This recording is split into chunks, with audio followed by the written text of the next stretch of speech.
ఆంధ్రప్రదేశ్ కి ప్రత్యేక హోదా వస్తుందా రాదా? ఏ రాష్ట్రానికైనా ప్రత్యేక హోదా రావాలంటే ఈ 3 రూల్స్ ని బేస్ చేసుకుని ఇస్తారు. నెంబర్ 1, ఆ రాష్ట్రం అనేది ఎక్కువ శాతం కొండలు గుట్టలతో నిండి ఉండాలి. నెంబర్ 2, ఆ రాష్ట్రంలో గిరిజన ప్రజల సంఖ్య అనేది ఎక్కువగా ఉండాలి. నెంబర్ 3, ఇదే ముఖ్యమైనది, ఆ రాష్ట్రం అనేది ఆర్థికంగా వెనుకబడి ఉండాలి. అండ్ ప్రత్యేక హోదా వల్ల ఆంధ్రప్రదేశ్కి కలిగే లాభాలు ఏంటో తెలుసా? Number 1, economic boost. అంటే మిగతా రాష్ట్రాలతో పోల్చుకుంటే ఈ స్పెషల్ కేటగిరీ స్టేట్స్లో కంపెనీస్ అనేవి ఇన్వెస్ట్మెంట్స్ ఎక్కువగా చేయడానికి ఇష్టపడతాయి. And industries, projects, job opportunities అన్నీ పెరిగి రాష్ట్ర ఆర్థిక అభివృద్ధి పెరుగుతుంది.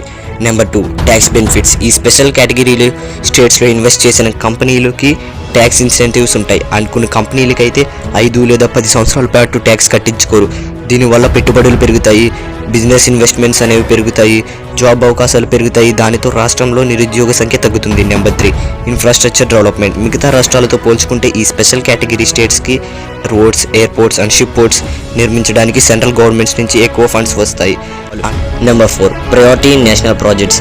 అంటే సెంట్రల్ గవర్నమెంట్ ఏదైనా ప్రాజెక్ట్ స్టార్ట్ చేయాలంటే like smart cities, industrial corridor ఇలాంటివి ఏవైనా స్టార్ట్ చేయాలంటే ముందుగా ప్రత్యేక హోదా కలిగిన రాష్ట్రాల నుంచి మొదలు పెడతాయి. Number 5, enhanced funding. అంటే ఈ రాష్ట్రానికి విద్య, వైద్యం మరియు సంక్షేమ పథకాలపై ఎక్కువ ఫండ్ అనేది అందుకుంటుంది. Number 6, autonomy and decision making. అంటే రాష్ట్ర అభివృద్ధి కోసం లేదా రాష్ట్ర అవసరాల కోసం సెంట్రల్ గవర్నమెంట్ పర్మిషన్ లేకుండా రాష్ట్రమే సొంత నిర్ణయాలను తీసుకోవచ్చు.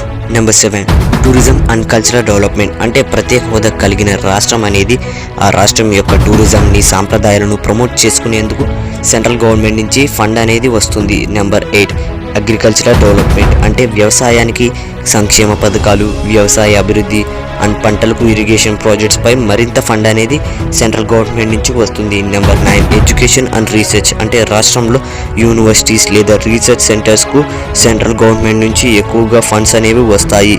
Number 10, overall development. ప్రత్యేక హోదా పొందిన రాష్ట్రం అనేది ఆర్థికంగా, సామాజికంగా బలపడుతుంది. నిరుద్యోగ సంఖ్య తగ్గి రాష్ట్రం యొక్క పెర్ క్యాపిటల్ ఇన్కమ్ అంటే తలసరి ఆదాయం అనేది పెరుగుతుంది. వీడియో ఇన్ఫర్మేటివ్గా అనిపిస్తే లైక్ చేయండి.